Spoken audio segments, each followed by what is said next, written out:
Innovation Productions Incorporated.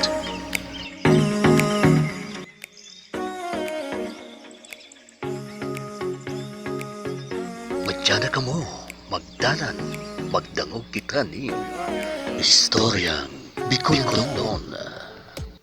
Aswang, Episode 1, Anbados.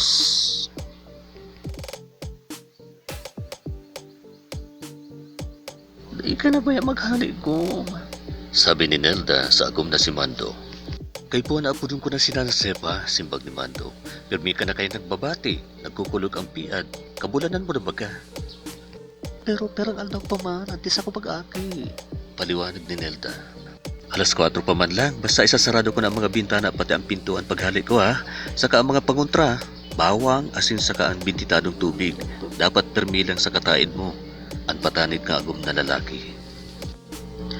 Haros sarang oras ang lalakaw ni Mando tanganin makaduman sa harong kang parpaagi o partera na si Nana Sepa.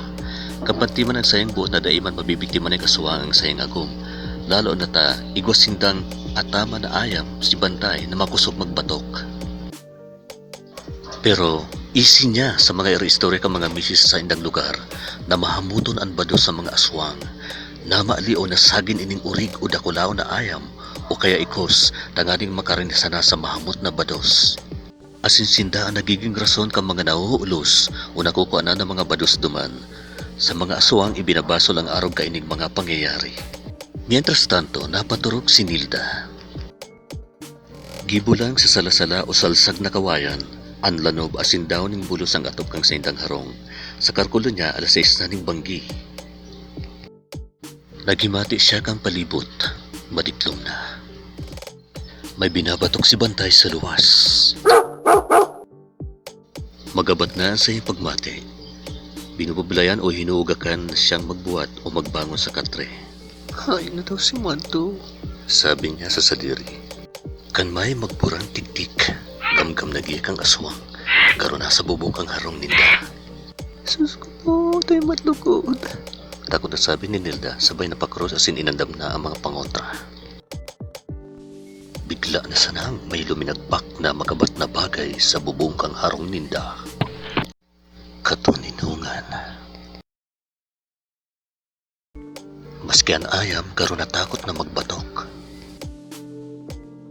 Solamente ang nadadangog ni Nilda, iyon makusog na karamkatab kan sa iyang puso sa daghan. May nagsusukib sa atop, sa bubong. Naisip ni Nilda na suluan na ang padamlaga nagkasera o susolan. Sinabrita ng pusporo asin luminiwanag sa lahog kang harong. Huminig na giraray matang hinahalat ng agom na si Mando. Kan biglang may luminaylay na karo torsido, pasiring sa sayang pusod. Biglang tuminako din asin pagmati niya, sinusop-sop ang sayang dugo. Aray! Ang surihaw ni Nilda.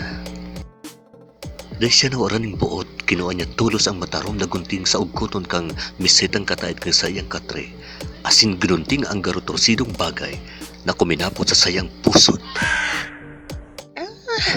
Arap ko na kung ano ka. Sabay pa ng Nilda matang nakatingag sa bubong. Pagkaputol kang garo torsidong bagay, may nadangog siyang tumindog-riik sa bubong ning matinison, nakakabungog, sabay ang pagpalak-palak asin paglayog ng dakulang nilalang.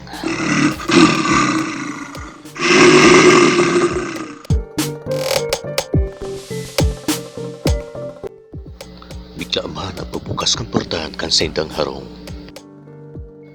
Nilda! Sabay dulo kasing kugos ni Mando sa agong. Ay, maray na siya nang nag-abot na kami. Tumoy ni Nana Sepa. Day ka na pagdarusyon kang aswang na ito, sabi pa ni Mando. Dikit pang mapakuraw si Nilda kan mahiling niya ang kapod niyang garutorsidong bagay. Dila palan kan aswang.